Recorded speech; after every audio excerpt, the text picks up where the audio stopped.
We'll call this meeting of the Silver City Town Council to order. Please rise and join us for the Pledge of Allegiance.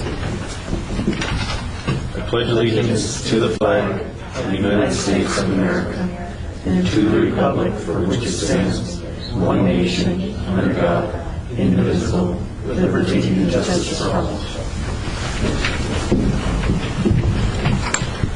If I could ask Councillor Whedon-Smith to read the mission statement. I have a backup copy, so I don't get Silver City is the hub of an inclusive community settled within a small town that through guided growth honors and preserves its historical, cultural and natural heritage while facilitating jobs, health and education resources such that the residents and visitors may enjoy and protect the recreational opportunities of the area and high quality of life. Thank you. The next item on the agenda is public input, and I remind you, you have 5 minutes to speak, and I'll try to give you a minute warning. And the one and only person that signed up is Mona Britt on water damage. Ms. Britt? I won't take that long. I wanted to ask a question about the water damage that apparently an awful lot of people in town had pipes that froze up, including me. And since the governor has declared us a state of emergency, will that allow us to get low-interest loans to pay for the damage it was caused? Every pipe I've got was broken. And my plumber finally got me with cold water, but all the pipes were sold out, so he could not finish it. So right now I'm living with cold water. But I lived for 4 days without any water, and my nice neighbors came over and gave me buckets of water to help. And so I would like to know if somebody could look into that, or does the attorney know whether we can do that? And if somebody would give me a call, I would appreciate it. And to change the subject, my neighbor and I were talking, we have no posted speed limit signs in our neighborhood. And there are times when it looks like a speedway out there. And we're a very small little neighborhood. And we just don't want anyone hurt by these cars. They go 60, 70 miles down that road. And we worry about kids and even grown-ups. And that's all I want to say. Thank you. Just by chance, did you lose gas and electric, or? No. Fortunately, in our part of town, we have propane. So we were fine with heat. I understand a lot of people in town were without heat. And I had a few friends call and make sure that I was okay. And except for being without water for 4 days. And then, as I said, my neighbors brought over buckets of water for us. And I had bottled water for me. But I've got great big dogs, and they needed water. But as far as the heat and all of that, I was just fine. Okay. We'll get back with you on the answer to your question. Thank you.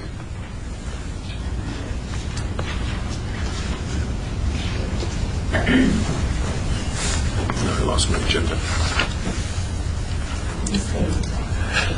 Council comments. Councillor Bettison, would you like to start? Thanks, Mayor. I just want to thank everybody. I think I did it last time too, but just reiterate everyone that assisted during the great gas shortage of 2011, I guess we could call it. Everything that the town and the county did to really help folks along with that, and to at least let folks know that that was going on, and to set up the Grant County Business and Conference Center as a place for folks to go if they needed to have heat. And I also wanted to mention that I did attend briefly the Chocolate Fantasia on February 12th, and I was just really amazed at how packed downtown was. It was really a very, very good thing to see everybody out. It was a nice day. Saw the puppet parade, which was great. Just tons of folks out there most of the day. And by the time I left, there were still a number of people out enjoying, Silver City and downtown. And I want to thank all the businesses and who participated in that, and of course the Members Region Arts Council for a great event. That's it. Thank you. Councillor Thompson? Thank you, Mayor. I'd like to thank the police department for helping out with the parade. They were wonderful. Spectacular as always on those events.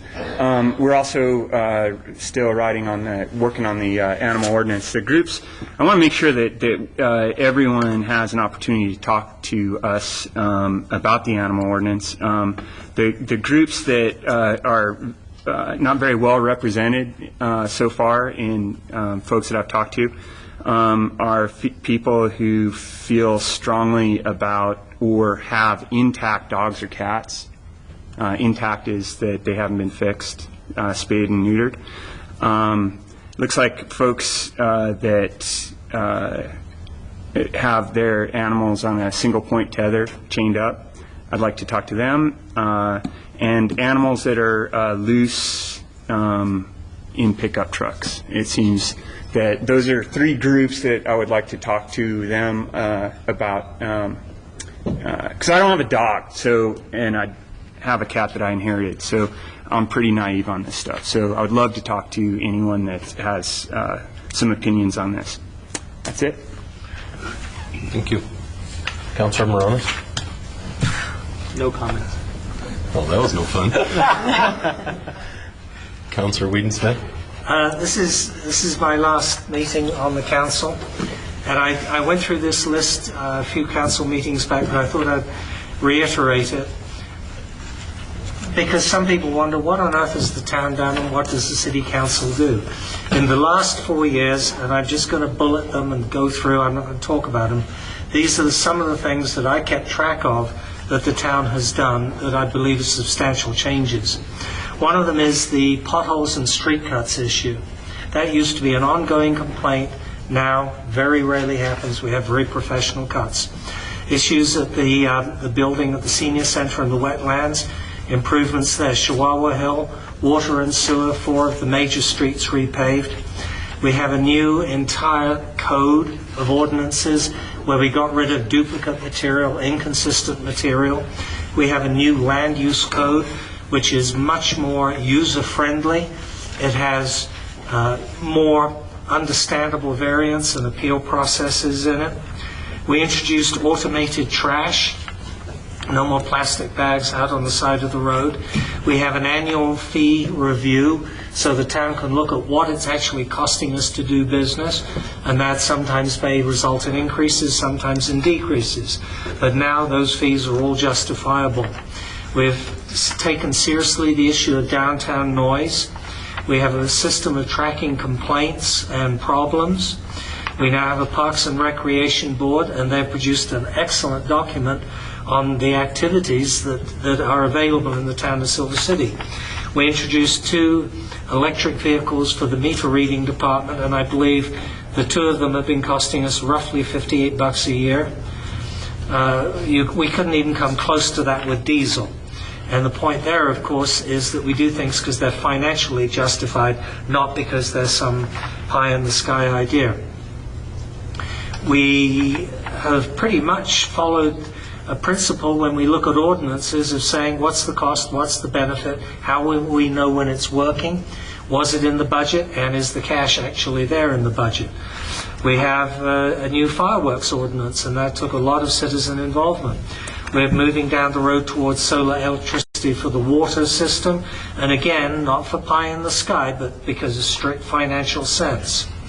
We have gone down the road of affordable housing, which is ownership, and that can be fed by low-income housing, which is rent, and those are 2 separate projects. And we also did Highway 180. The lodgers tax process has improved dramatically. I'm sure it'll improve even more in the future, but now it's performance-based. What did you do with that money? It's no longer good enough that it's just legal. How do you demonstrate performance? and then, of course, the skate park.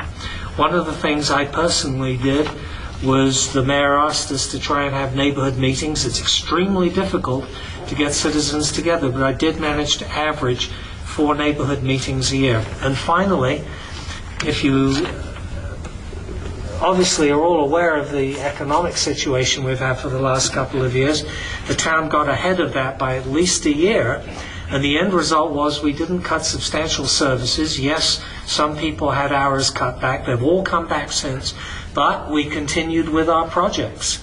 As far as what we did for the citizens of this town, what the town did, I don't think you could tell there was a big recession. And I think that is an unbelievable track record for a town in Silver City.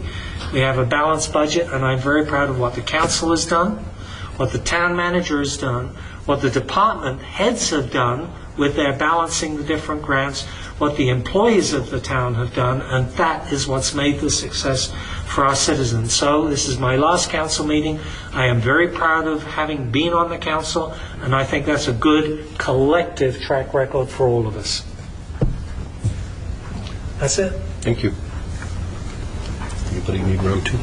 Councillor Best. I just wanted to say that it's been my pleasure to work with Councillor Wheaton-Smith for, I guess it's been my 2 years, and I've really enjoyed it. The debates have been good, and I appreciate everything that you've brought to the council and you've done for the citizens of the town. Thank you. Councillor Thompson. Yeah, I'd like to reiterate that too. The work that Councillor Wheaton-Smith has done is the hardest work, going over the code books and looking at very difficult documentation has been really good. I really respect the work that you've done. And it's not been, what, a year, but amazing work. Thank you. Thank you. I've got several items. One is, I appreciate all of you being here, but I think I know why many of you are here. Item number B under public hearings, the request for a final plan for a planned unit development, as the applicant has withdrawn his application and will not be presenting here, and he's not here right now to present, so there will be no action on that. And as far as we know from the last correspondence, that application has been withdrawn. As many of you know, I've been in Santa Fe working at the legislature. Currently there are 1,489 bills introduced. 113 of them have passed one side or the other. 73 of those passed the House, 40 of them passed the Senate. 3 bills have passed both houses and have gone to the governor for signature. There's just, as I stated at the last meeting, there's a plethora of bills out there that pertain to all of you, whether they're healthcare bills or how we run the town and the authorities we have, the taxing that we have. And I track about, right now I'm tracking I think 149 of those bills on my town list.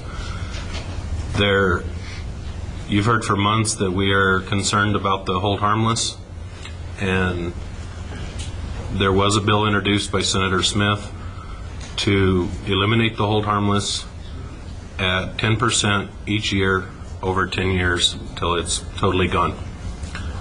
That is yet to be scheduled for its first hearing, and we are under 30 days left, so if that's going to have any ground to run on, it's going to have to get a move on it quick, which we seriously hope it does not. Next item is the P&M gas outage. I attended a meeting with the town manager with New Mexico Gas, and I'm going to give you somewhat of the story. It's not all crystal clear because they I feel they're still having a very difficult time being transparent and explaining to us exactly what happened, why it happened.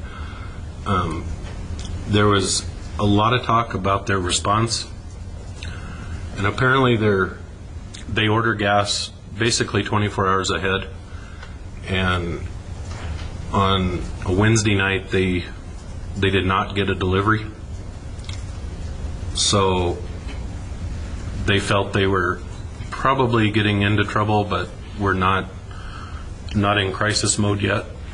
By the next morning, they failed to get another delivery put in the pipeline for New Mexico, and at that point, they could just watch the numbers bottoming as they say the pressures in the line started dropping, and it was dropping quick.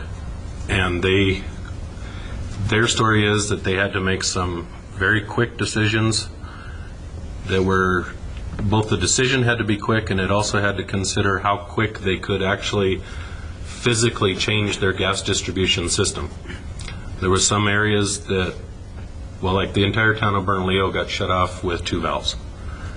There was parts of Albuquerque that they were actually digging up valves from below the grade while they were shutting Bernalillo off if they had to extend it further. There was some concern that a company that's that large really had no emergency plan at the local levels. They didn't have any answer to, well, they didn't have any of our phone numbers, for one. I mean, that's pretty basic. They run a utility that's a life safety issue in this state, and they had no phone numbers of who to call if it quit flowing. And that, to me, is just inexcusable. The fact that we only got about 30 minutes notice is not really acceptable either. It did not give us time at all to respond or even get the word out, which led to a whole slew of other problems when people's water lines started freezing and they didn't get their water shut off in time. They're reporting that there's only been 2 other storms in New Mexico where it was as cold as February in 2011, and that was in 1911 and 1971. And this was considered a winter storm of historic proportions, of which they knew was coming on the Monday before it hit us, and we're watching. There's 2 pipelines, major pipelines that run from Texas through New Mexico. There's what's it called? Transwestern pipeline and the El Paso natural gas pipeline. They both run from Texas through New Mexico and on to Arizona. And one of my concerns with their argument about the pressures in the line dropping was Arizona did not seem to be having the same difficulty that we were having. However, they were fed off of the same pipelines that we're fed off of. So I asked the question, why not? They said that there was a part of Tucson was shut off. So then that led to my questions of how secure actually are their contracts and where do we fall on the priority for the providers. And they had some excuses that they have multiple contracts that are all very good, of course, but they don't guarantee them gas. Their checking of their suppliers did not ensure that their supplier was capable of operating in extreme conditions. They're missing simple stuff like dehumidifiers on processing and wellheads.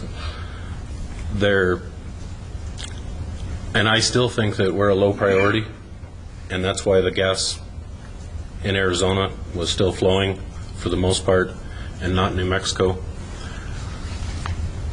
I've got a whole presentation. Some of it I can't go over, but there's some proprietary information in here. And just so everybody knows, New Mexico Gas is owned by Continental Energy Systems, which is an investment firm, and they own New Mexico Gas, Simcoe Energy, and Instar. One of them being in Alaska. They do not have any storage capacity in New Mexico. They maxed out all their capacity and actually increasing the gas they had in their lines in New Mexico. But other than what they can put in a pipeline, they don't have any storage in this state. Apparently there was under PNM, and that was sold in '06. Yes, PNM sold it before New Mexico Gas purchased the gas So- utility. Obviously, that's a concern of the company, that they need some way to store the gas, as well as there's other options for liquid gas and some other industry ways to store gas and to handle it differently. One of the main concerns was obviously working with the local governments on how do we respond, what can they provide us, what are the best ways that we can predict when these things happen, who's going to get shut up. I think we got a pretty good demonstration of what the map is going to look like in the future. However, those that are the first target would like to see that map rotated at least. I don't know if that's even possible to rotate that map, but I think that company has an obligation to show us who are the first line targets and the second line targets, so that we can build capacity to sustain ourselves.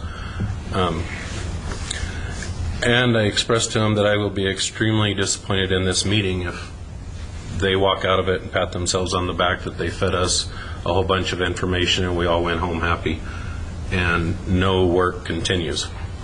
And the CEO of Continental Energy Systems reassured us that he will be working with us, and it's going to take some months to actually come up with some better plans for what their one commodity that they sell and don't seem to be able to provide consistently. So I look forward to that, and I also think it's really important that we acknowledge our local crews that were out there in the cold, and they were working hard and trying to get the gas shut off where they had to, as well as get it turned back on and those places relit. Our local guys, and it was not just the gas company, but we had our utility crews, our meter crews, our fire department, Streets department, they were all out shutting water off and trying to contain from having major water loss, as well as we saw happen in Rio Doso. So I am hopeful that we're going to see some continued improvement from New Mexico Gas, and at least if not in their delivery of gas, that we have a better coordination and collaboration so that we're able to better respond to the citizens' needs. And then one other issue came up, and Councilor Wayne Smith brought up, and Councilor Thompson, that we did a new code book this year. And I want to remind everybody that in that process, we renumbered everything. So I was contacted this week that somebody couldn't find something by the old numbers. Everything it's all in new sections and numbers, but it's still there. You just have to find out where it's at now. And then this is Councilor Whedon Smith's last meeting, and he's going to come back and after his term is actually up. But I just like to thank you for your service, and it has been a pleasure. And we've had some private discussions as well, that you know how I feel.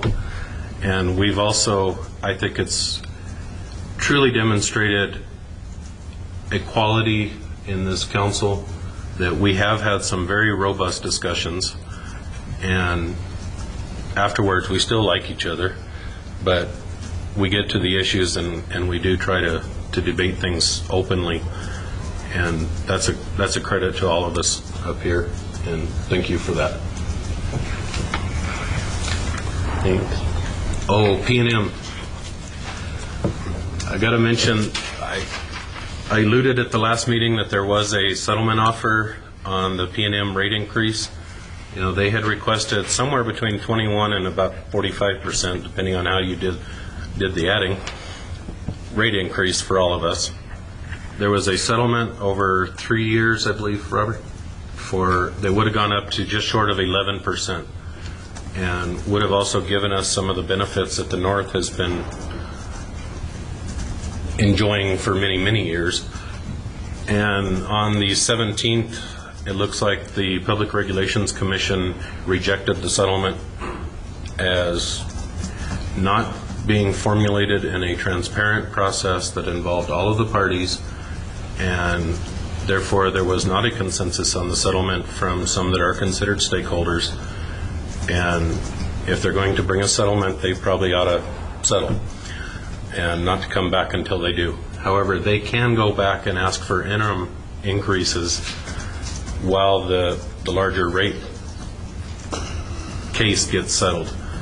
So the fun continues with our electric rates and our future there, which could make our solar project on the water that much more valuable. Any other comments? Kobe. Any changes to the agenda? Do we have to formally drop B? If you want to move. Mr. Mayor, I move to drop item B of section 9 public hearings in that the applicant has withdrawn it. Mr. Mayor? Councilor. Second the motion as stated. There's a motion and a second to withdraw item 9B as the applicant has withdrawn his application. Any discussion? Just a note for the record, the applicant not only expressed via email that he was withdrawing his application, he is not present in the room to present his case in 5 minutes. Jim, comment? Robert? Well, just I was mentioning something to Alex, that one of the first things that when you formed or helped form that alliance of governments for the PNM South. Oh, let me eliminate this motion. We'll come back to that. There's a motion and a second to remove item 9B. Any discussion? Hearing none. All those in favor signify by saying aye. Aye. Any opposed? Motion carries. And we'll do that under reports. Okay. Any changes? Or I did that. Approval of minutes of the regular meeting February 2011. Mr. Mayor, I move that we approve the regular meeting minutes of February 8th of 2011. Is there a second? Mr. Mayor, I second that motion as stated. There's a motion and a second to approve the minutes of the regular meeting February 2011. Any discussion? There's a motion and second. No further discussion. All those in favor signify by saying aye. Aye. Any opposed? Motion carries. Minutes are approved. Next item on the agenda is reports. Mr. Scavron. Just mentioning to Alex that recalling when that group was first formed, the first thing that you had insisted on to PNM and to other parties, PRC and the Attorney General, was that the process be open and transparent. Had they listened to you, perhaps this stipulation would not have been rejected. There's still this mindset of transparency is somehow dangerous to their well-being. And you called for it. You called for the transparency. We were all proud of that. And apparently the Attorney General did not see fit while he was in the negotiations to insist on the transparency, nor did the PRC insist on the transparency. So the two areas, the two governments, the two agencies of government, the Attorney General's office and the PRC, which is supposed to be looking out for us, decided to do it behind closed doors once again. And as you say that, I think you're referring to the PRC prior to January 1, which Yes. the current PRC, which took office January 1, for the most part, I think the majority of the PRC was replaced. Is that correct? Yes. Are the ones that have made this decision. And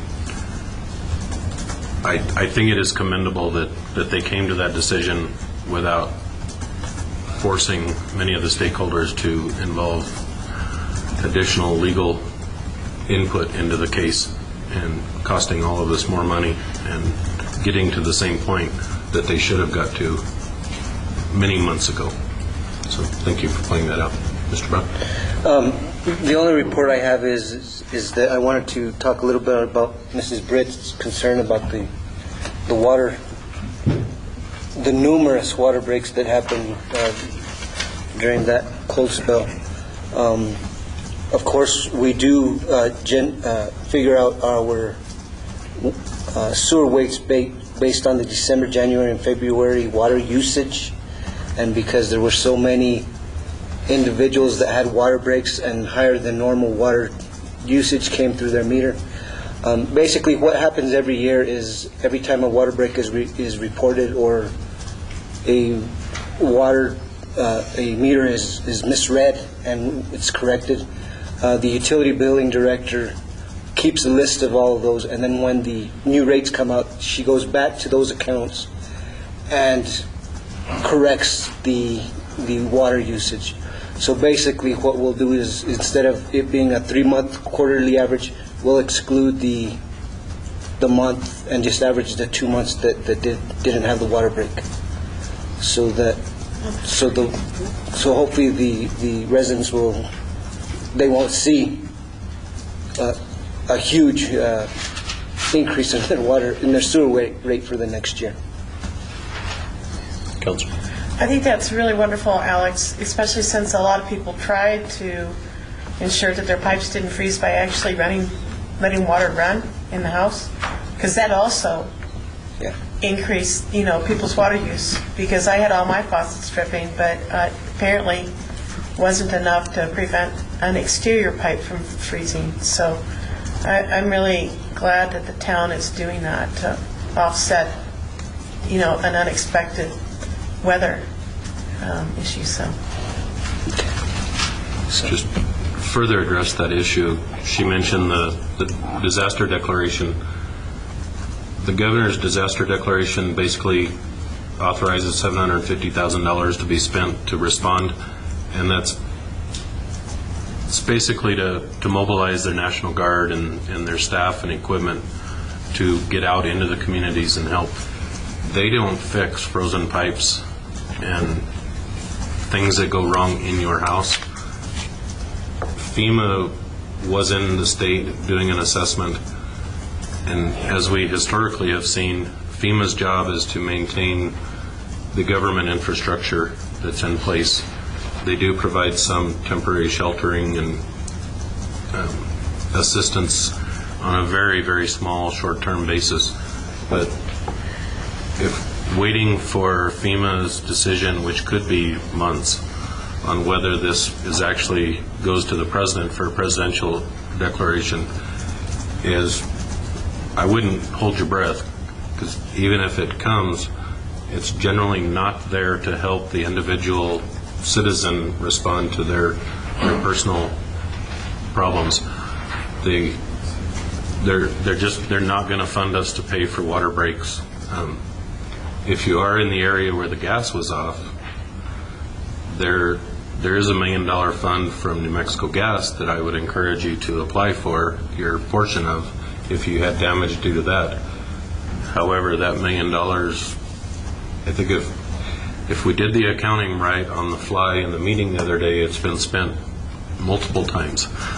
The $1 million is not going to go very far. Anything else? No, that's it for right now. Peter? Robert? Yes. Any report?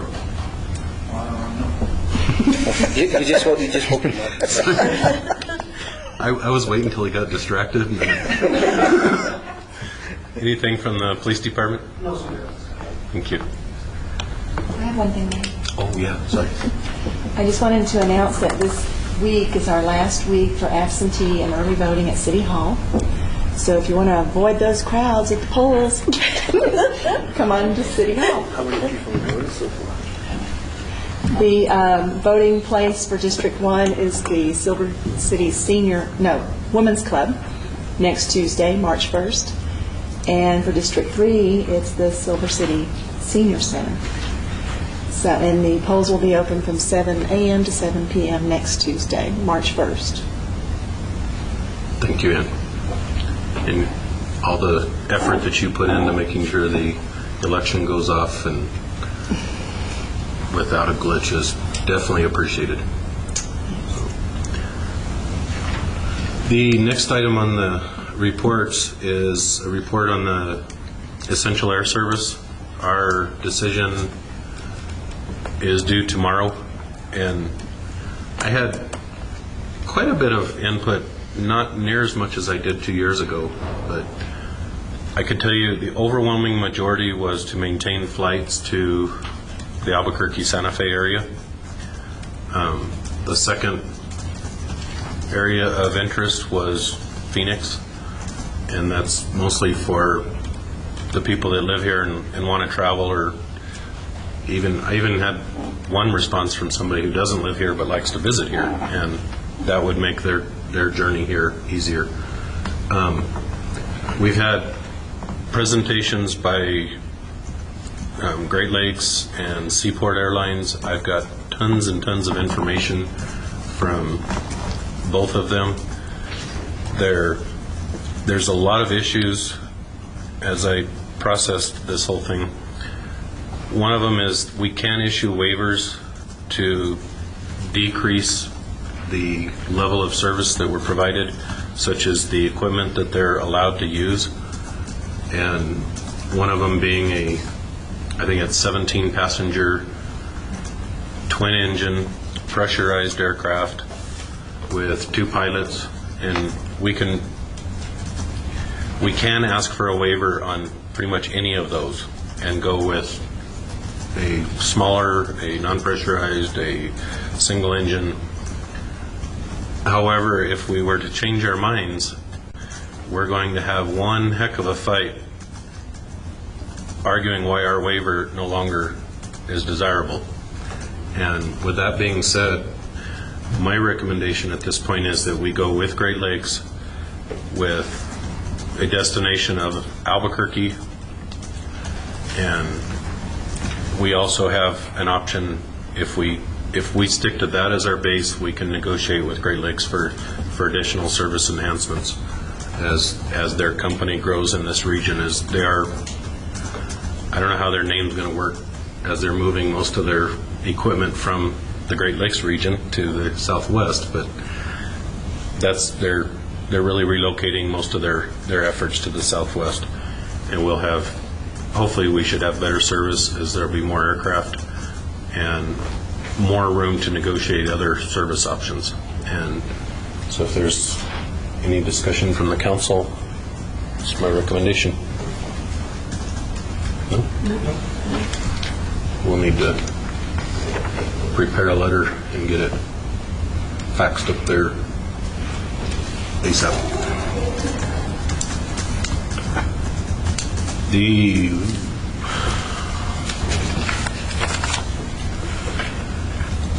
next item on the agenda is a public hearing.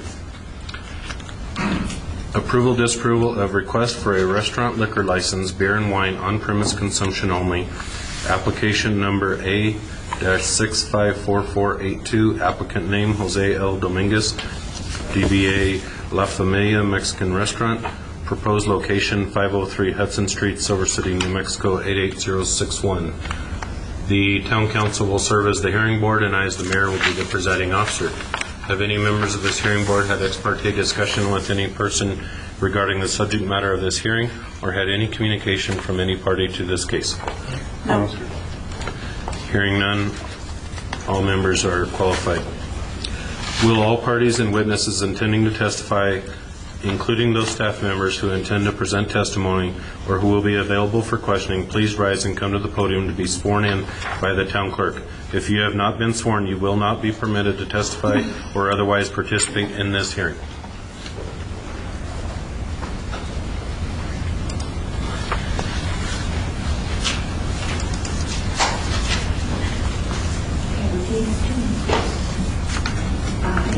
I state your name. Diane Dominguez. Do solemnly swear or affirm. Do solemnly swear or affirm. That the testimony I am about to give. That the testimony I am about to give. in the matter before this council. In the matter before this council. Is the truth, the whole truth, and nothing but the truth. Is the truth, the whole truth, and nothing but the truth. Under penalty of perjury. Under penalty of perjury.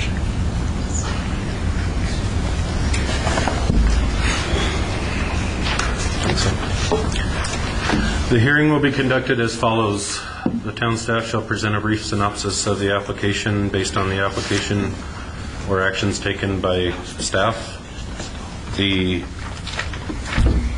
the applicant shall present their case. Next will come witnesses in support of applicant's case. The applicant, staff, or witnesses may then be questioned by the hearing board. The presiding officer will then ask the applicant if that concludes its case in chief and states that the proponents and its witnesses will remain available to be further questioned by the hearing board, by staff, or by opponents to the application. Following the close of the applicant's case, witnesses in opposition to the applicant's case shall be permitted to testify, during the course of which the witness may address questions to any previous witness, but such questions shall be made through the presiding officer. The presiding officer shall have the sole discretion in directing the question for response, considering whether the question is relevant, is cumulative to other testimony, or is otherwise inappropriate.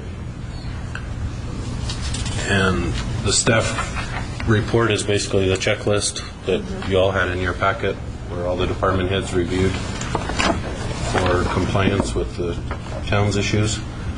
So you have the floor. Good afternoon, Mayor, Council. My name is Diane Dominguez, my husband Luis Dominguez. We're here to get your approval for a restaurant liquor license. We have complied with what we've needed to comply with and are willing to comply with anything else. As of this date, we have both taken our servers classes. We have our servers license. All my waitresses that are employed as of now are also certified and ready to go as soon as you give the okay. If you have questions, I'm ready to go. Are there any questions for the applicant? I just want to make clear that it's beer and wine on Yes, premise ma'am. only. So no off sales, just they have to be consumed on premise. Yes, ma'am. Okay, thank you. Any other questions? No.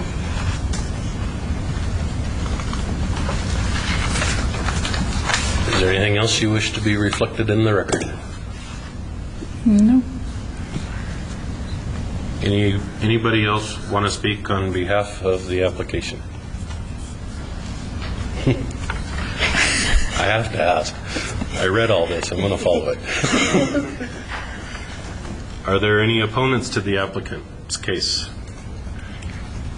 Seeing none. Any questions from the board? I just had one question on the, if I can rotate my view here. It says premise, location, ownership, and description. The land and building which is proposed to be licensed premises is leased by applicant. Attached copy of the deed or lease. I didn't see the deed or lease in our packet, so. We did not receive it from the state. Okay. They have it? They have it. Okay. That's my only question. Anything else you wish to be included? Nope. Once I get it, I hope I see some of you guys there. I don't drink, so. And I don't either. No. Sorry. Does any member of the hearing board have any questions for any witness? Is the hearing board prepared to consider this application and render its decision? Yes. Entertain a motion. Mr. Mayor, I move for approval of request for a restaurant liquor license, beer and wine on-premise consumption only, application number A-654482, applicant name Jose L. Dominguez, doing business as La Familia Mexican Restaurant, proposed location 503 Hudson Street, Silver City, New Mexico, 88061. And Mr. Mayor, I second the motion as stated. There's a motion and a second to approve the applicant as stated. Any discussion? Do we need a roll call, Ryan? There's a motion and a second, no further discussion. All those in favor signify by saying aye. Aye. Any opposed? Motion carries. Thank you, That guys. concludes this hearing. Good luck.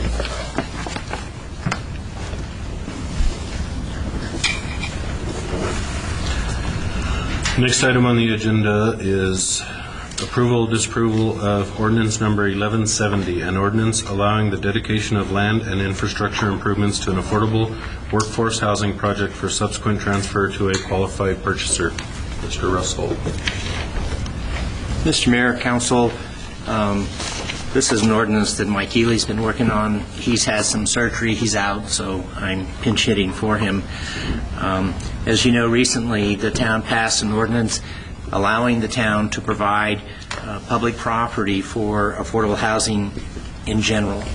This ordinance that you're hearing for the second time is slightly different. What this ordinance does is it allows you to provide public property for a specific project, in this case, the Vista de Plata.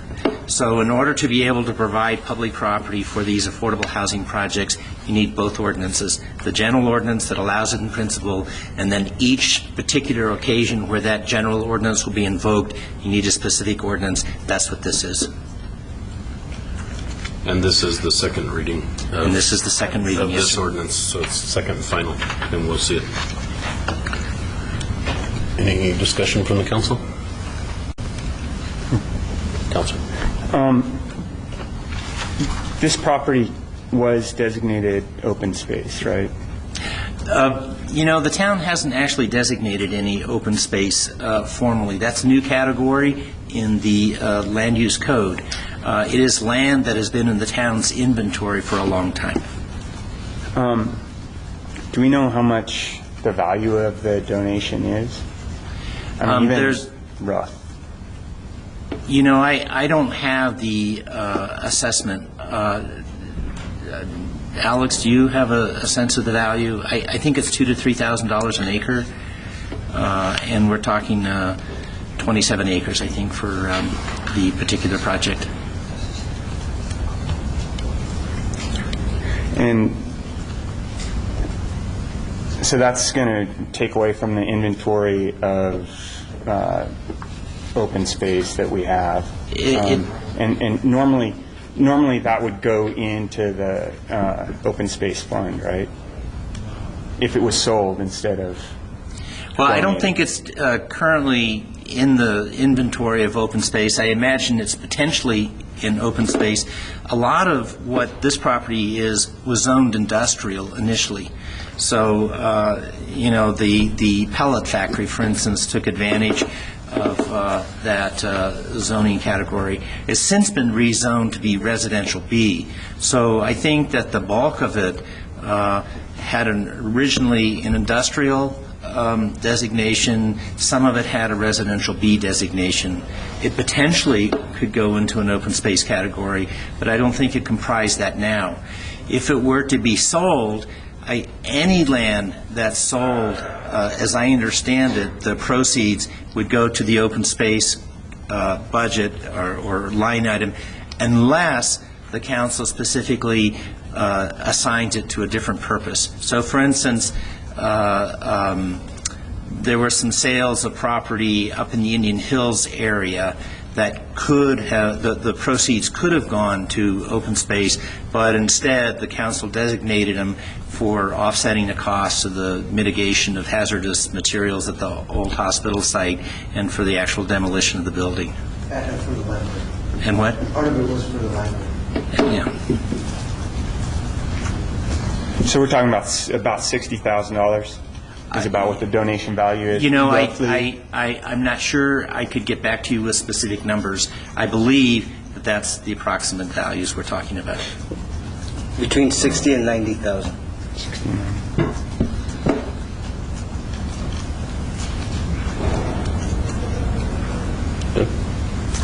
Just comment, rather than looking at it as a way of what money is coming out of that fund, I think another side is to address the infill issue that continues to come up, and this is definitely a way to address the infill in the town, as well as if we invested $60,000 to $90,000 into that neighborhood and turned it around from a colonious into a thriving neighborhood that had sufficient resources, and I think $60,000 to $90,000 is a very small price to pay for that, Mr. Brown. Yeah, in fact, we can even go as far to say that that $60,000 to $90,000 donation has leveraged over $2 million in infrastructure, actual dollar infrastructure improvements that are going to be put into this this neighborhood.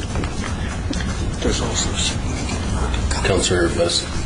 I just say that also, I mean, if we look at it purely as just sale of property, and what benefits we derive from it, there's more than sufficient benefits when you look at the fact that this is going to provide affordable housing for many people that need it desperately, that provide us services in the town, and I kind of see that need outweighing any possible benefit from sale. To be honest with you, I think that that benefit is just outstanding in that we do provide that infrastructure, as the manager noticed, Mr. Brown noticed, and also provide affordable housing to the folks who need it. Councilor Thompson. Yeah, my concern isn't obviously the balance between the $60,000 and $90,000 and the gross receipts that we're going to benefit from is, you can't even compare them. My concern is that one of the reasons that we were able to get the low-income housing and this is because we have this stock, right? There's this bank account, and we're pulling from that bank account, and I'm concerned that we are perhaps losing opportunities for this sort of thing in the future, right? We keep losing land, and so that's my primary concern. Not that there is a comparison between the $60,000 and the gross receipts. I understand that. We could get into quite a philosophical debate on this, because the value of money sitting in the bank, as long as it's just sitting in the bank, is zero. The money gives you a power to do something. We are making a decision with this ordinance on whether we want to use that buying power to improve that neighborhood. And that's where I see a little bit of difference in your argument about this losing of assets. You're not losing assets when you're improving the land and the neighborhood to a gain. And I see the gain of that asset, right? But see, what I'm saying is 10 years from now, the reason that we're positioned and we're so well positioned to get the low-income housing and this one is because we had those properties. The gain of this loss of 60 to 90K goes into the general fund. It's not going to go in.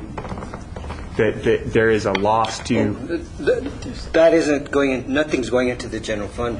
The gross receipts tax will, right? It changes from land that is open space to land that is not open space, filled with infrastructure that we own.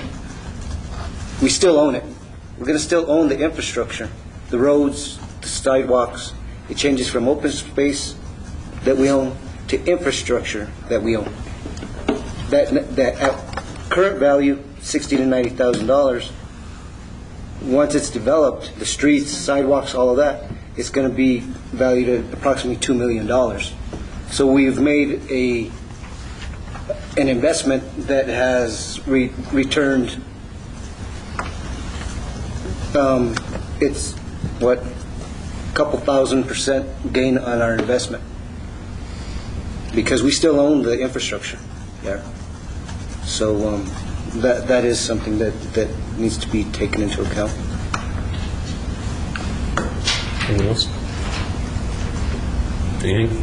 Oh, well, I just wanted to point out that the town has approximately 1,000 acres of undeveloped land throughout the community. And I think it's important to distinguish between open space, which is a category that's specifically designated, there's a new category in the land use code, to be undeveloped land for recreational purposes or for natural experience. But there's also a category of vacant land, land that's just empty and it doesn't have an assigned use.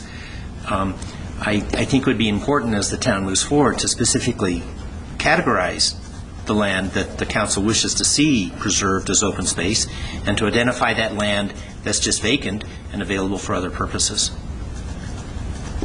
I want I think that's a good point. to, maybe with Peter's help, to clarify another point.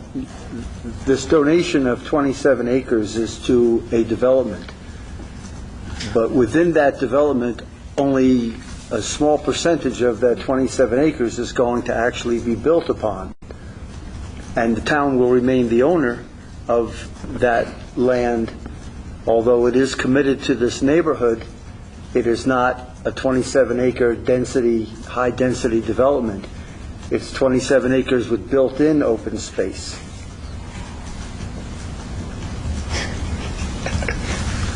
Thank you. Any other discussion? Entertaining a motion. Mr. Mayor, I move for approval of ordinance number 1170, an ordinance allowing the dedication of land and infrastructure improvements to an affordable workforce housing project for subsequent transfer to a qualified purchaser. And Mr. Mayor, I second that motion as stated. There's a motion and a second. Is there any other discussion? There's a motion, a second, no further discussion. Roll call, please. Councilor Moronis? Aye. Councilor Wheaton Smith? Aye. Councilor Thompson? Aye. Councilor Benson? Aye. Motion carries. Yes. Mr. Mayor, Councilor. I move for a short break. A second.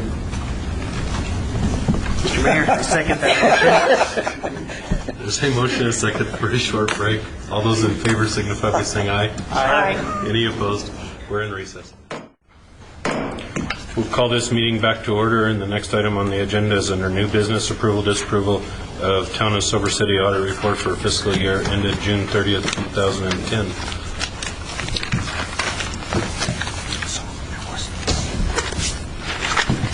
I should learn not to make the auditor wait. No, it's not like it's tax season or anything, so it's a big deal. Okay, guys, a couple of things I want to point out to you. First of all, everybody talks about the budget, and, your budget is $15 to $20 million worth of revenue a year, but I think what people don't understand as much as perhaps they should is that the assets that you guys manage outside of cash are still in excess of $68 million. I don't think they realize that all the infrastructure, all the buildings, all the police cars, all of that stuff is stuff that you guys are responsible for and are managing too. And I just want to point out that that's pretty good size. Your total assets are over $68 million. Okay? Now, as to comments, we actually had to put 2 in there for one simple reason, and that's because the state auditor required them. Neither one is anything the town of Silver City did.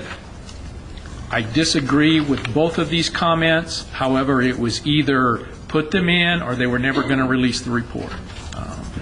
I'm going on public record as saying what they did was wrong. I have gone on public record in probably a little more forceful manner at the state level. Alex and I have talked about it, and I think we can take care of it. But basically, these are minor things.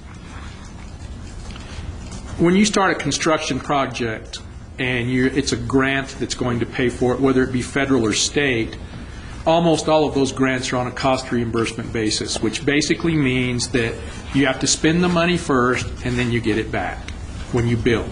Okay?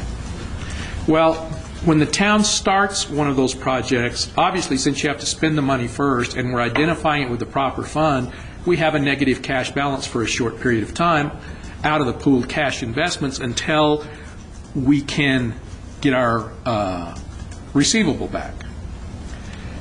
Out of the clear blue sky, which I've never heard of before in my life, in my 30 years of auditing, the state auditor said, well, you can't have a negative cash balance in a fund. Quit laughing, Michael. That's what he said. And I said, anyway, I'm not going to bore you guys with that. Make a long story short, I said, okay, to get this audit report out, I'll put it in there. I don't think there's a single thing that the town of Silver City did wrong. I don't think there's anything else they could do to change anything. Okay? Now, here's the real kicker.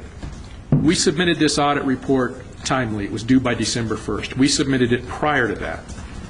The state auditor said, well, since you left that comment out and we didn't review it till December, you got to put a comment in now saying the audit report's late.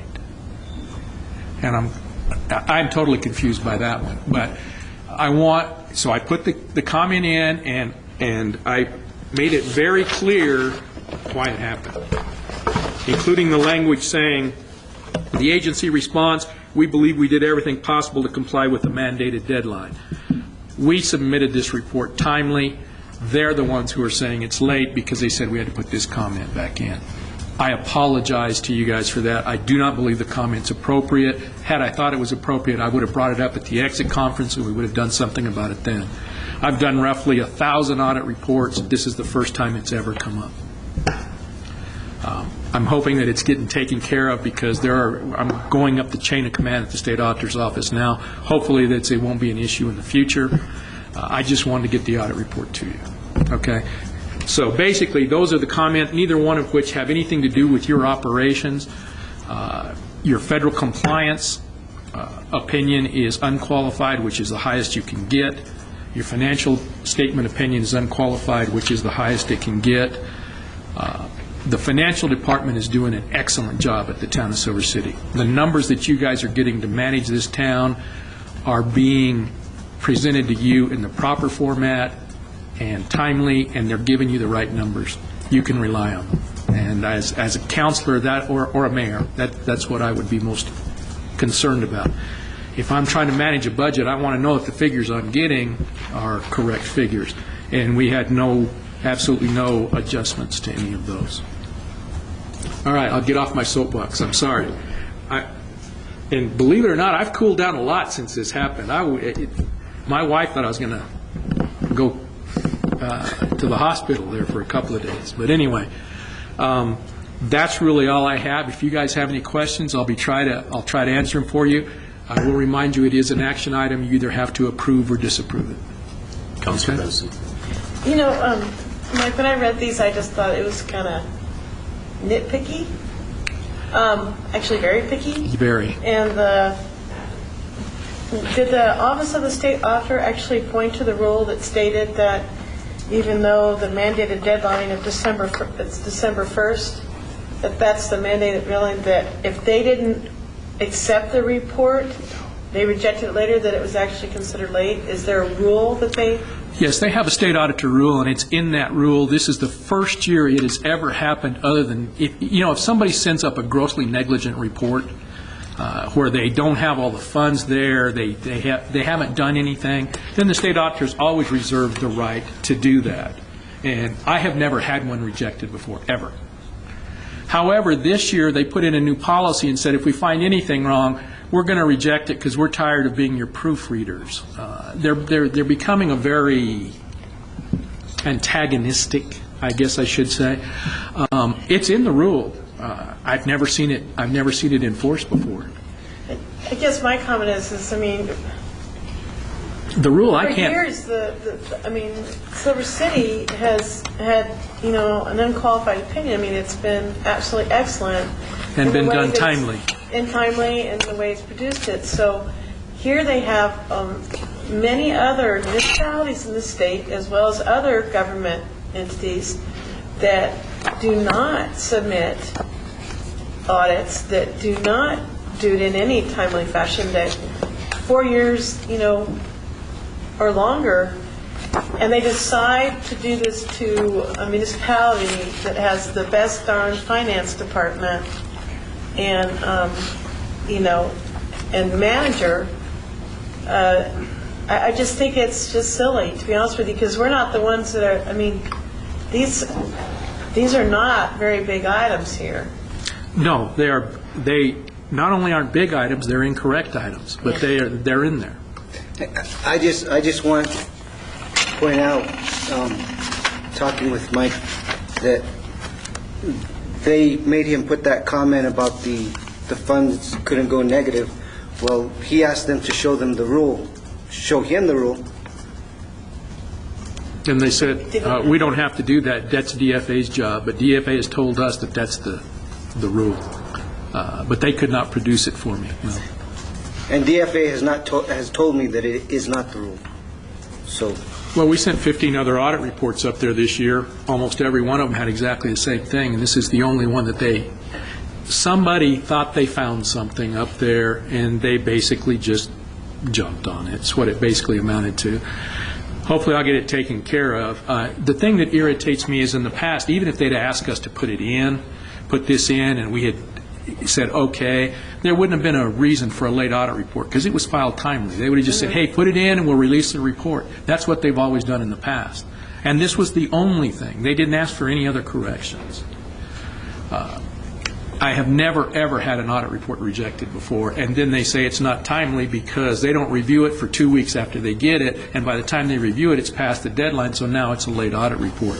It's a catch-22. It's just ludicrous, but it is what it is, and I wanted to get the audit report out, and so I acquiesced. Sometimes you do what you have to do. I was just going to say that the state is a very large ship that turns very slowly, and if it turns at all, huh? It's a large what? Ship. Oh, large. What did you think I said? I said ship. Okay, I said it but better that time, but no, a very large ship that. Keep That's what happens when you don't go. If you haven't slept more than 2 hours in a night, you kind of. Have not had anything to drink other than water, but it's a very large ship. But it just really indicates. I was astonished to see them. I just thought that given how excellent our department is, Linda and everybody, and everything that Alex does to have this in there just seems to be. It is. It's ludicrous. Silly. But it was easier to get it out because you don't want a situation where it's delayed. If you need it for a bonding agent or if you need it for a CDBG grant or anything else, let's just get it out. And at that point in time, I bit the bullet and got it out. With Alex's permission, obviously. Because he's getting the same thing I'm getting. When I get this fax, he gets the same fax. And he calls me and he says, what is this? I said, I don't know. But anyway, he was aware of the situation, let me put it that way. Okay. But the finance department is doing an excellent job, and they were very cooperative with us when we were there. And we're not easy to get along with. We're there for about a week or 10-day period with 6 people, and we got people lined up all over asking questions, sometimes 2 or 3 in Linda's office at a time. They handle it with class and a very professional attitude. I think you should know that. Councilor Rhodes. Well, from the body of work, I trust this, and I trust our finance department. And it did take them to the last page, just about, didn't it? Mm-hmm. To find something. I took whatever opportunity they had. Yeah. Looks good. I just want to make a few comments. Mike, obviously, the entire time I've been the mayor, I think these are the first comments that we've had. Yes. And I'm not going to beat that dead horse, but I want to thank you and your firm for providing the service to the town. I think you've done an exceptional job in performing the audit tasks, and then obviously your job would not be successful without the staff and Linda sitting back here. And I want you to know that this council does acknowledge and appreciate the hard work that you and Rebecca and Stephen and the other Linda and all the staff that are department heads, even throughout the year I signed different papers for Robert and Peter, and there's just tons and tons of paperwork and numbers and money coming in and money going out, and it is truly remarkable that I've been mayor. This is my 3rd term, and the only comment on an audit is a debatable comment at this point. And that's not from my work or this council's work. It is truly staff and Alex all the way down. And we really, really do appreciate that you bring skill and professionalism to the job that I don't think a whole lot of other communities in this state have the pleasure of enjoying that we do. So it's that and $2 will buy you a cup of coffee, but that's all we got. But you don't get to hear it very often, Linda. And you're back there in the back corner, but I just want to make sure that at least once a year you do get to hear that we do appreciate your work and all the staff up there and the department heads, all three of you that are sitting here. We understand that they can't do their work if you guys don't do your work. And I think the professionalism in this organization is just truly amazing. And I can honestly say I don't think I would have been the mayor for 3 terms, subjected myself to this if it wasn't for the staff, all of you. I mean, Ann is amazing, our attorney, the town manager, all of you, the directors sitting out here. You make my decision quite a bit easier on filing day. Not completely easy, but a lot easier. Thank you, Mr. Stone. Thank you. Is it inappropriate if we make a comment in our motion to approve? No, sir, I don't think so. I mean, I don't see I wouldn't get any more trouble because, believe me, they know how mad I am already. So, I mean, even if this went to Splash in Santa Fe, which it wouldn't, but even if this got to them in Santa Fe, there's nothing you can say that I haven't already said to them in more forceful terms and probably more colorful language. Well, so, I wouldn't ask you the question, and I wouldn't be concerned about it if they could provide you the rules. If they could show you either in the auditor's office or DFA or wherever we get regulated by, if they could actually show you in black and white what generated this, it would not raise concern that it's just something we'd have to fix. That not being said, after listening to what Alex is saying, I would like to make a statement that just because there's been issues in the state. I will tell you this, I specifically asked for that ruling, and they told me I would have to contact DFA, that they didn't have it in their office, and I said, how can you enforce it then if you don't have it in your office and don't know what it is? But I did contact DFA, asked several different people, and all I got was shuffled from one department to the other, and everybody saying, we don't know what you're talking about. So, well, the new secretary of DFA, I believe, was approved in Senate rules this morning.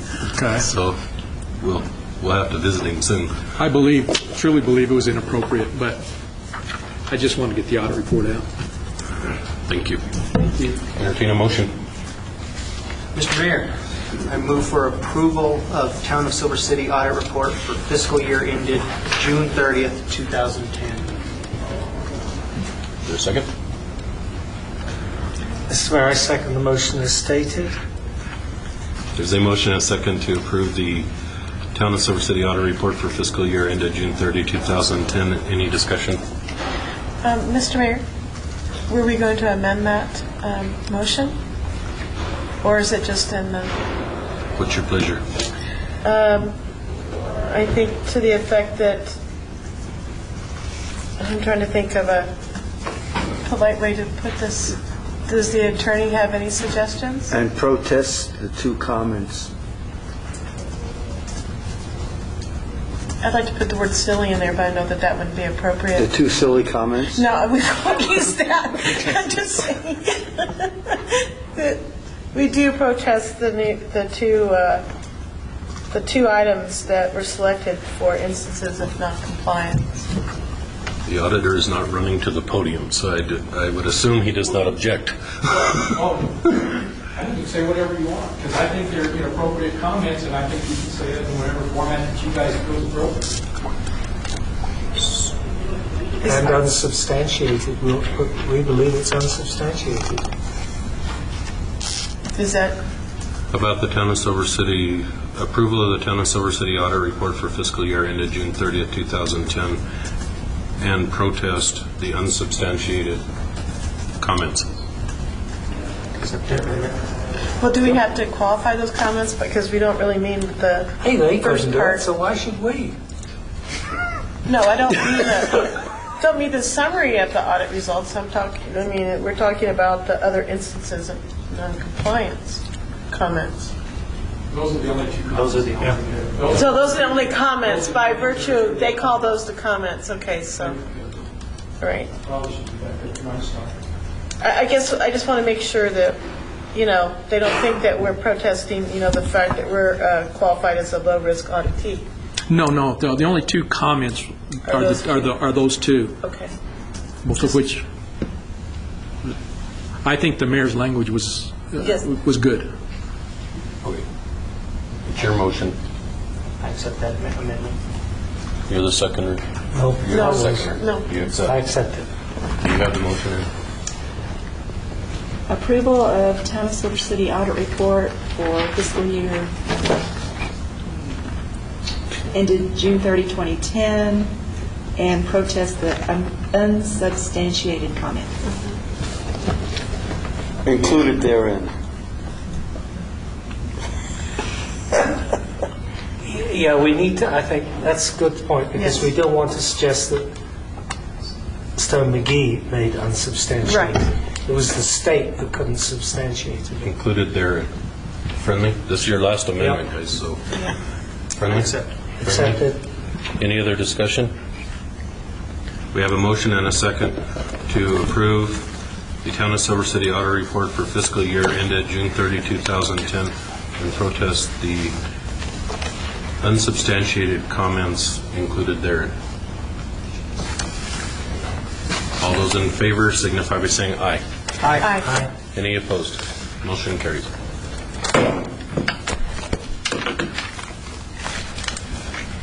The next item on the agenda is approval, disapproval of request for proposal number 10/11-3P, professional design services for Hidalgo Medical Services Public Health Facility. Now, after those last comments, all of these are being paid with grants that are on a reimbursable basis. So understand where we're at. But we received 14 proposals for the Hidalgo Medical Services Public Health Facility project. These are professional design services. It is staff's recommendation to enter into negotiations and award the contract to Hartman and Majowski Design Group out of Albuquerque. And staff would also like to recommend that if negotiations fail, that Hartman and Majowski Design Group, that SMPC Architects be named as an alternate to enter into negotiations. These are being paid for with the remainder of the $1 million legislative allocation that was received for the HMS facility. If we don't have enough funds to pay for the entire design service, Hidalgo Medical Services has already received over $8 million that they would in turn turn around and finish the design and do the construction of the building. So no dollars will actually be coming out of town funds.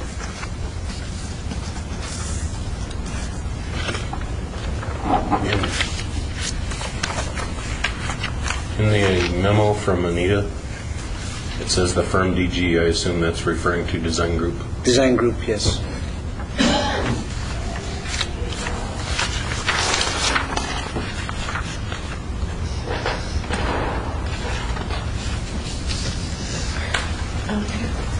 Counselor? May I ask in the future that when we have this many, that for those of us that we see a whole bunch of them, then we have to try to figure out what the acronym that Well, the actually, committee's used for. this memo that you're referring to is the memo from the evaluation committee Right. to Anita. Next time, I'll make sure that Anita has them clarify that information. And if we could, we have a list like this, and we have all these acronyms across the top, that we actually in this list somehow include, so we know what, design group. I know that I asked Alex to say I have no idea who these folks are, because I was trying to find, HMDG in the list. So I guess most of them I could figure out, but that was the one I had a problem with. And that's why I said Mr. Russell was part of the evaluation committee, so he can confirm that it is design group correctly. The last one on the list that Anita has provided us. The committee reviewed the 14. It interviewed 4 on a short list. It selected DG as the recommended firm to be negotiated with, and SMPC is the firm to follow up. It was our experience that every single one of the submittals, which were quite formal, all of the firms went by their initials. DG, SMPC, ASA, AGA, GH, that's the way they were all presented to us. But I guess my comment is as someone who wasn't there, who didn't see the presentations, I wasn't sure who you were referring to with design group, and so that was just because I looked through everything. I was trying to figure out where these other folks came into the picture, and realized it was the last 2 words of their name that were being used to identify them. We will work to try and make sure that there's no confusion between Great. the partners and the names, etc. Yeah, just if we have a long list. Thank you. Thanks. Anybody have any comments on this bid? Nope. Entertain a motion. Mr. Mayor, I move for approval of request for proposal number 10-11-3P, professional design services for Hidalgo Medical Services Public Health Facility, to the Hartman and Majewski Design Group, with SMPC Architects as the alternate, as recommended by staff. Mr. Mayor, sorry. Go ahead. I second the motion as stated. There's a motion and a second to accept staff recommendation. Any other discussion? There's a motion and a second. And no further discussion. All those in favor signify by saying aye. Aye. Any opposed? Motion carries. Thank you. Next item on the agenda is approval, disapproval of notice of intent ordinance number 1176 and ordinance amending and superseding resolution number 2008-07 authorizing the execution and delivery of an amended and restated loan agreement by and between the town of Silver City and the New Mexico Finance Authority for improvements of the municipal water utility. Mr. Brown. Mayor and Council, as a few of you know, this is a loan that we actually entered into over a year and a half ago, I believe, and the purpose of the loan was to install the SCADA system, the automated monitoring system for the water system, as well as to build a supplemental well, a replacement well for the Gabby Hayes well. We did complete the construction of the SCADA system, but when we went out to bid for the Gabby Hayes well, there was a balance of $400,000 was the engineer's estimate for the well. It came in somewhere close to $1 million. Was the lowest bidder at that time. So what we would like to do is just to amend this agreement, increase it by $400,000 because we have made some adjustments to the design. So based on those bids we received, we should have enough funds with the additional $400,000 to complete the Gabby Hayes well. And basically, the problem with the Gabby Hayes well is it is actually working right now. But the problem is that the column has shifted, and so that we cannot lower the pump any further than it is right now.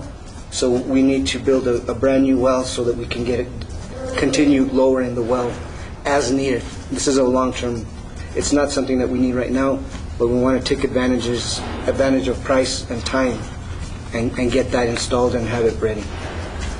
The loan, I can't remember exactly what the loan, it was split into two different sources, but the effective interest rate at that point, at the original loan, was 0.75% interest, and that was because the well portion was 0% interest, so that's what we should be having right now. Is the additional $400,000 is at 0% interest.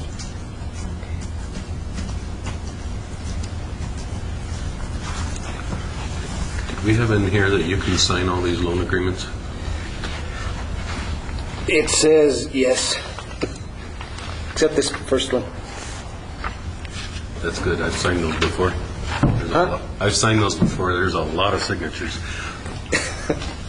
Yes, there is. Any discussion? I have a question. Councilor Bedison.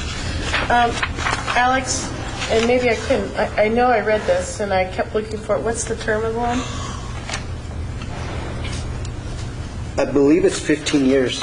To this point, all we have been doing is paying interest. Right. And until the project is completed. And the interest that we've been paying is on the SCADA system, and it's been like $3,000 a year. So basically, once we start paying back, we'll be primarily paying back principal, except for $3,000 to $4,000 a year in interest. Thank you. Any other discussion? Any discussion from the audience? Entertain a motion. Mr. Mayor, I move that we approve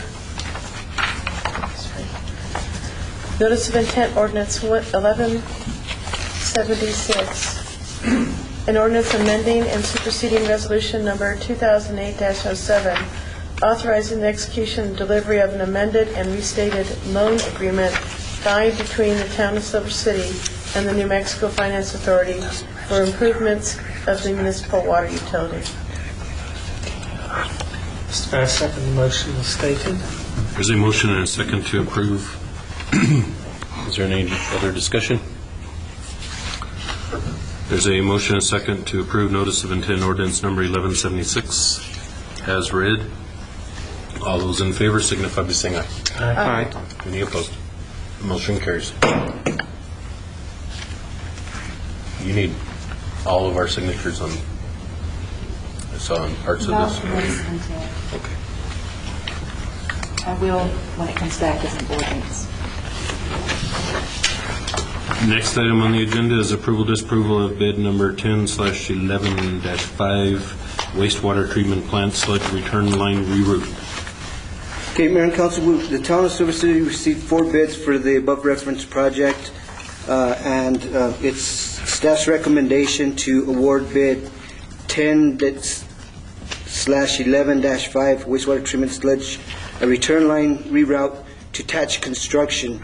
We would like to award all 3, the base bid, for a total amount of $79,535,000.88. The town is going to have to come up with $8,000 for this project because the 2 funding sources are our federal STAG grant, which pays 55%, and we have more than enough of that left to pay the 55%. And the other source is the state grant that we still have a final. It was an allocation for the wastewater treatment plant, and that covers 45%, but about $8,000 of that will not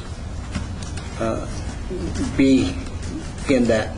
So that will be very easily covered within the, what the fund that I would like to use to pay it out of is the sewer development fund. So there's $23,000 in that fund right now.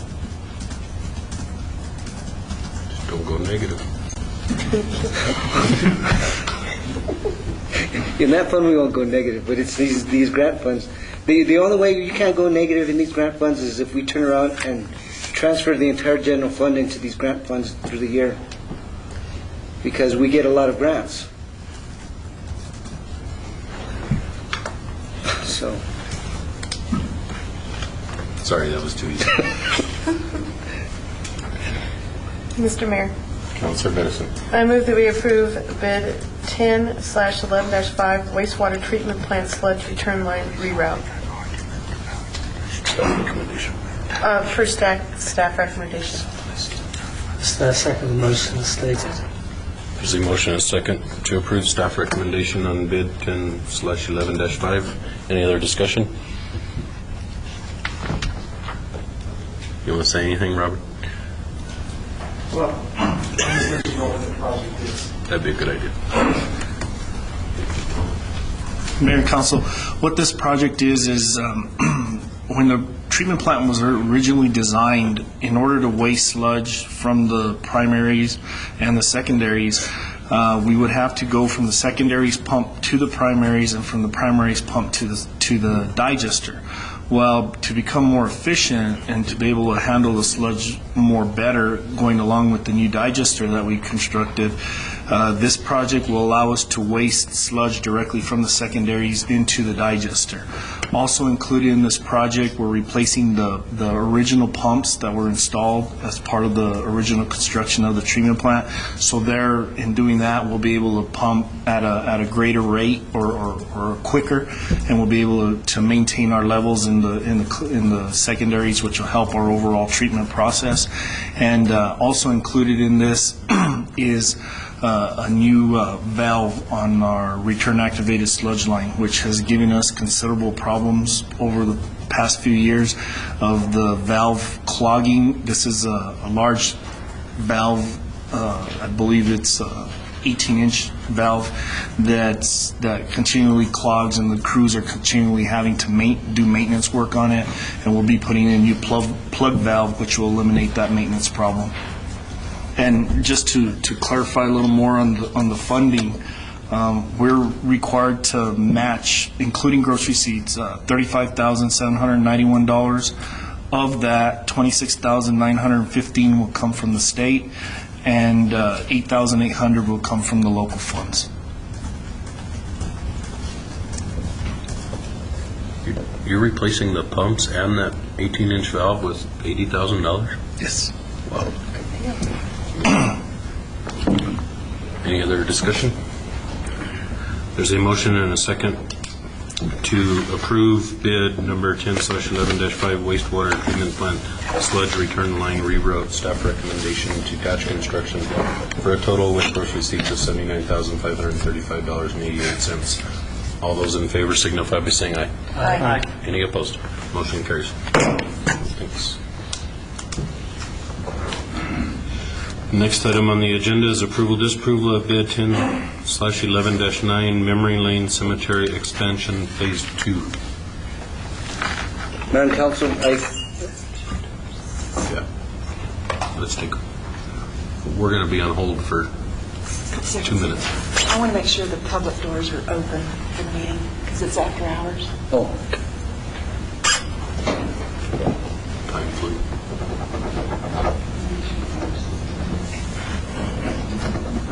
My pen just quit. It's too bad. It's a cool pen. Do you need another? No, I got it. Can I do this?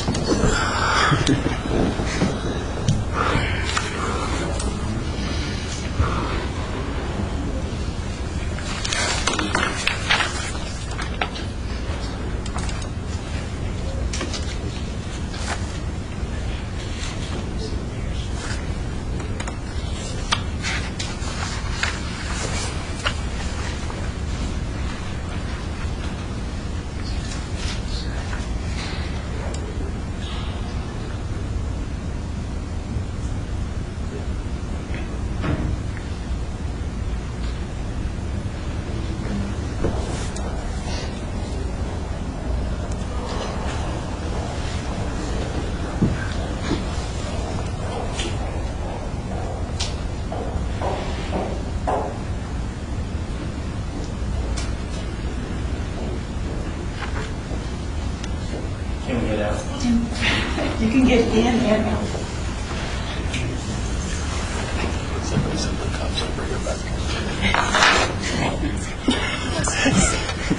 Getting out of way. Just out of here. Okay, Never saw it again. we're back to item E. Alex? The Mayor and Council, this is bid 10/11-9 Memory Lane Cemetery Expansion Phase 2. This is completing the Phase 2 construction of the cemetery. We've already done part of it, so that Phase 2 actually was usable, but this will complete the entire Phase 2 part of the project. We received 3 bids from Deming Excavation, Southwest Concrete and Paving, and Merrill Enterprises. It's staff's recommendation to award the contract to Southwest Concrete and Paving, which you can see is actually not the lowest bidder, but because of the recent change to the town procurement code, Southwest Concrete and Paving was given the 5% Grant County preference, because the difference between Deming Excavation and Southwest Concrete and Paving was less than the 5%. So it's staff's recommendation to award in bid lot 1, 2, 3, 4, and 5, plus gross receipts for an amount of $138,673.95. The entire amount is within funds available from the cemetery legislative allocation, so no funds will be coming out of the town's budget, but it will be on reimbursement basis. Councilor Wayne-Smith? This is the first time we've actually triggered that, isn't it? Yes, in fact, they did the bid opening, and I was out of town, and when I came into town, I was going through it, and I caught it, because actually Anita, the acting purchasing agent, was not in her position when the purchasing code was changed, so that's why we had to change it, because I realized it was within the Grant County preference amount, so keeping businesses local, keeping business local, and it's within budget.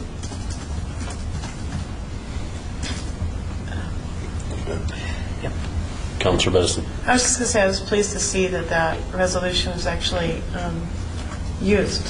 And thank you for recognizing that. I think that Anita just had no knowledge of it, as you said. She didn't know about it, and I asked her to look into it, and she found it with Ann's help right away, and they went back and reprocessed it and applied it. So where does this put us on the entire project for the new part of the cemetery? I believe, Peter.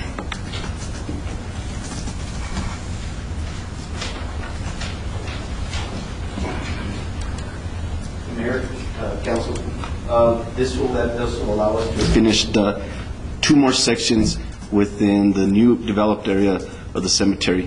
This will expand us to have approximately about 1,100 more available plots. So it should last quite a few years. It's going to include a paving of a section of road that we left off, a parking area. We're going to be putting a retaining wall on the east side by the retention area to maximize our property, so we can now create an area for infant burials. Plus, we're going to go back and we're going to pave Evergreen, which was the last street we didn't get to pave in the old section. So everything in the old section will get new paving. Well, 1,000 is 1/10 of our population, so I hope it lasts many years. And we still have quite a bit of property over there to expand in the future. Good. So based on the numbers of what we get a year, about, what is it, 80-some burials, 80-some burials a year at the cemetery. It should be a while. We could have a pandemic. Oh, We could have a motion. Mr.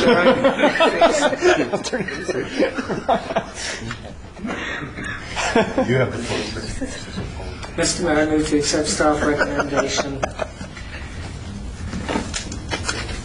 for the Memory Lane Cemetery Expansion Phase 2, bid 10/11-9, which is bid lots 1 through 5. Total with gross receipts is $138,673.95 to Southwest Concrete and Paving using the new amendment to the procurement code. Is there a second? Mr. Mayor, I move that we accept that motion so eloquently. Steve, I second that. We have a motion and a second to accept staff recommendation for bid 10/11-9 Memory Lane Cemetery Expansion Phase 2, bid lots 1 through 5 for a total of $138,673.95, including gross receipts. Any other discussion? I have a quick question. Alex, can you tell me, is this from legislative appropriation that we had? Yes, it's that one where we fought for it, and originally they were going to take $95,000 away from us, Right. and we ended up coming back with $165,000. So we'll have a bit left in there. We've used a little bit of it for design stuff, so there's going to be a little bit left in it, and whatever's left, we're actually, because we have paid for design out of our own pocket that was budgeted, we're just going to close out that grant with and recoup our design funds that we've already done. Thank you. Any other discussion? There's a motion and a second. No further discussion. All those in favor signify by saying aye. Aye. Any opposed? Motion carries. Next item on the agenda is approval, disapproval of resolution number 2011-08, authorizing the submission of a Water Smart Water and Energy Efficiency Grant Program application to the U.S. Department of the Interior. Are you presenting, Nick? Yes.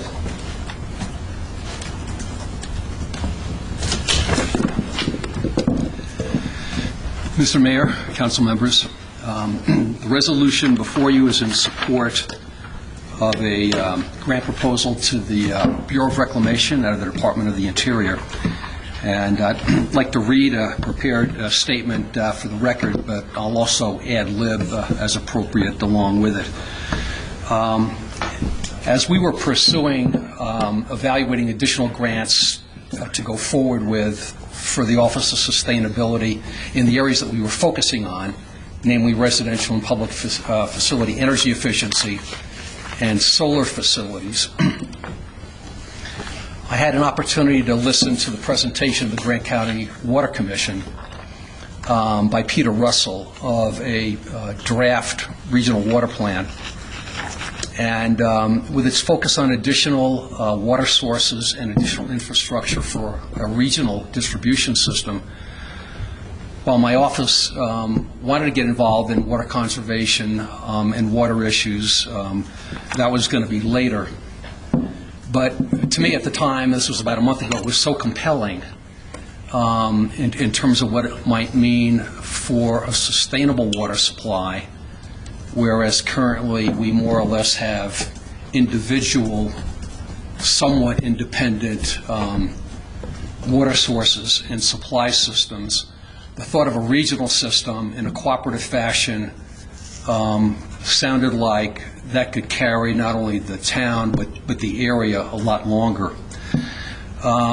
Finding no grant opportunities for our current areas of focus, we came across the Water Smart grant proposal by Department of the Interior, Bureau of Reclamation.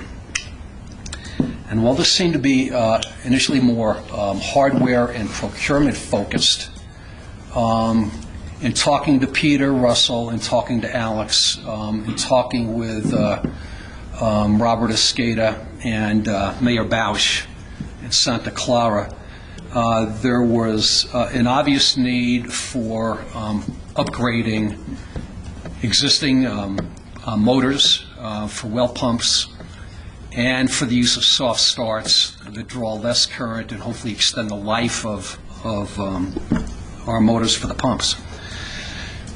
We had a short time frame to respond, 3 weeks.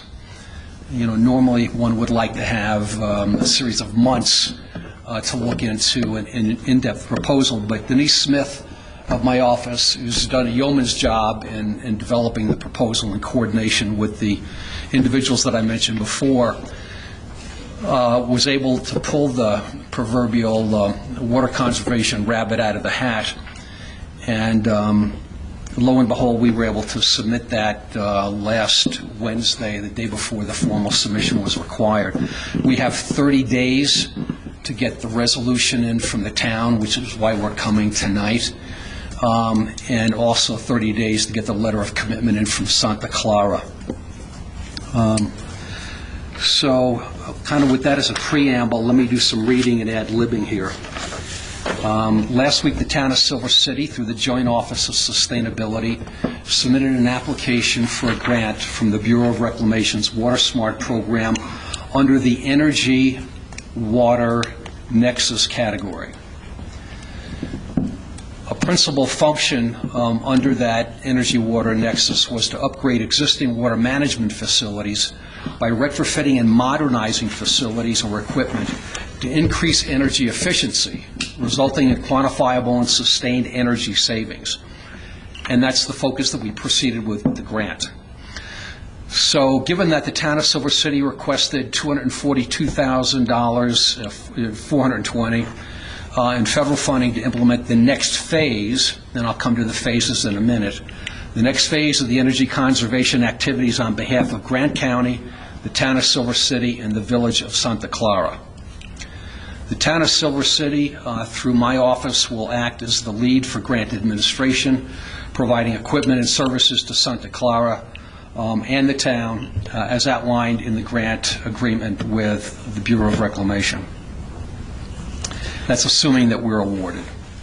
Specifically, the proposal would provide funding to Silver City and Santa Clara to replace existing outdated pump motors on municipal wells and/or booster stations with premium high-efficiency motors with soft starts.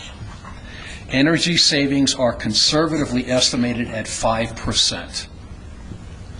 The town of Silver City would also replace non-functioning flow meters at 2 booster stations to monitor and optimize efficiency of the pump system. While the grant allows 2 years for project implementation, the estimated completion date for motor and meter installation is 7 months from the time of hopefully a Water Smart funding award. The grant proposal builds on the concept of the draft regional water plan that has been developed by Peter Russell of the Community Development Department as a result of the Arizona Water Settlements Act. As you may be aware, the draft regional water plan outlines a regional water distribution system and new water sources to support that system. Now, the phases. The phases of energy conservation activities were presented in the grant proposal in the following manner. Phase 1 was the installation of electrical upgrades replacing existing outdated pump motors on municipal wells and installing SCADA systems to optimize water management. That's the initiative the town and the utilities department has already taken. Phase 2 will be piloting a large-scale solar project through the town's recent contract award to provide 80% of the power for the pump motors at Silver City's wastewater treatment plant. That's the effort that the council voted to move forward with and make the award January 11th, just a month ago. Phase 3 is the current proposal to BOR to upgrade motor pumps at wells and booster stations in 2 locations in the area. Phase 4, and this builds on hopefully our experience with the solar activities at the wastewater treatment plant, Phase 4 will be the construction of additional solar facilities to power wells, booster stations, and/or wastewater treatment plants in the region. And this would follow with additional power purchase agreements or other funding sources, and we would come back to you with those recommendations. The resolution before you this afternoon documents the intent of the municipalities, namely the town, and Santa Clara to commit 50% cost share, which is required by the grant program, through cash contributions from their water and sewer funds. The town of Silver City is committing $175,000 in match towards the purchase of the flow meters and motors, and the village of Santa Clara is committing $35,000. Basically, for the town, the cost for the motors is $210,000 and $90,000 in soft starts, subtotal of $300,000 between those two, and $50,000 for the meters. That's a total of $350,000. So a 50% share would be $175,000. The same with Santa Clara Motors at $60,000, $10,000 for plans and specs for a total of $70,000. Divided by 2 is a $35,000 match. April is the expected time frame for funding notification, depending, of course, on federal budget negotiations.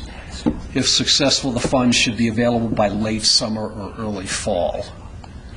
I invite you to ask any questions or provide comments at this time. Councilor Bettis.